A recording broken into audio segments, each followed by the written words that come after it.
Shalom and happy Passover. It's coming just a week away. And this video is a response to some questions that congregants have had about getting ready for Passover. It's a little bit different this year because Shabbat, it first night of Passover, the first seder is Motzei Shabbat, Saturday night right after Shabbat, and that has some interesting dynamics. I'm Rabbi K'vod of Temple Bethel of South Orange County. First question had to do with the fours in Passover. In the Seder, we have 4 cups of wine, 4 questions, 4 sons. Obviously, 4 has a real significance and connection. And we could go into a lot of different midrashim and explanations for the 4, but the most direct one is connected to the 4 cups. And the 4 cups becomes a template for 4s in the Seder.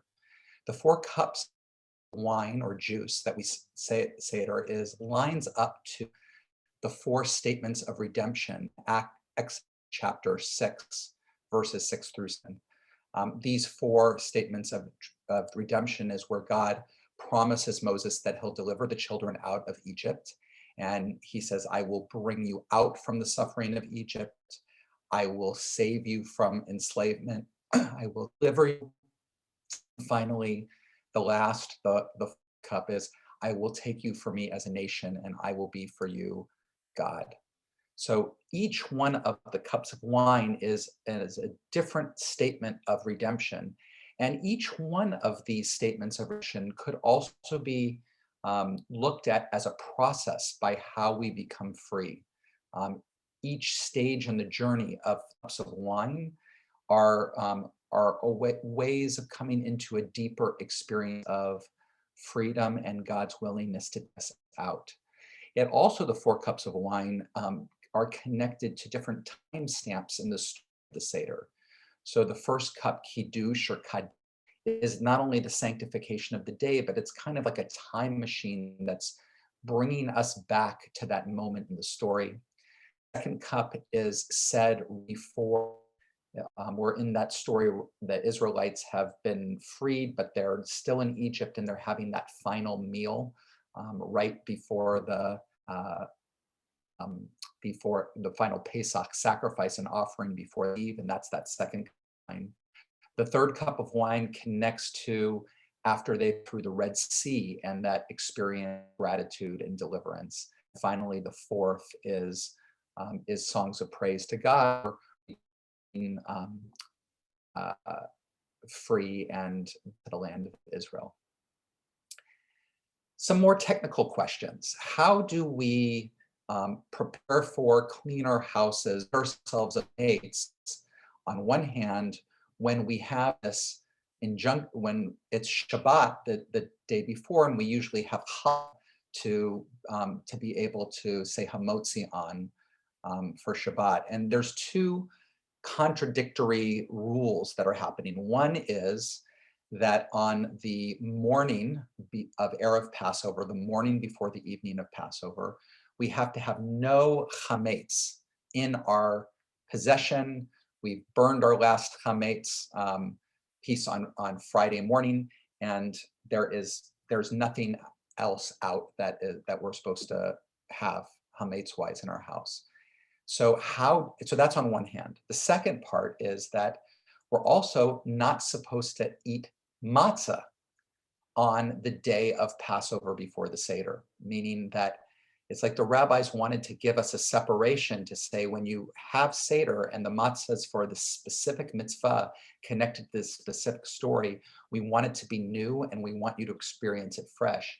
That wouldn't work if you were eating matzah earlier that day. So you're not supposed to have the matzah that you would eat at the Seder. So what do? The key is really in egg matzah, or matzah that is not chametz, meaning leavened, but at the same time, it's not fit for use at the Seder. So egg matzah is one example. You can't have that at the Seder because of the way that it's made. It's not a full 18 minutes of baking. And so even though it's not leavened in the same way, it doesn't have any yeast or any of those kinds of things, and you can eat it throughout the week of Passover, you can't have it the night of Passover. You have to have different matzah.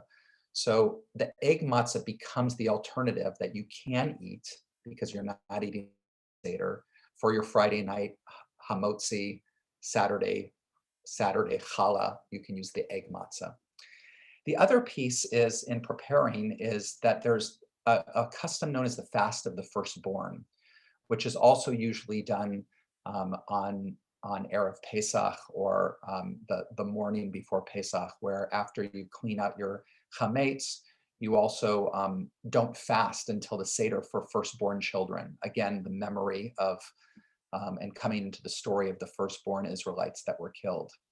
So in this case, we can't really do the full fast on Friday up until Shabbat. So those who wish to observe the custom would do so on Thursday morning.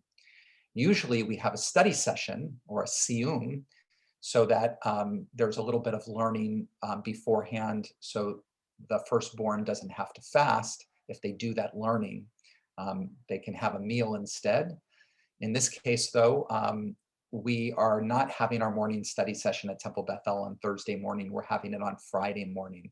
Spiritual preparation from Passover. We'll learn a little piece about the Haggadah the Friday morning before Passover at 7:30 a.m. before the workday. And then all the last chametz that you've gathered from your house will go ahead and burn on Friday morning.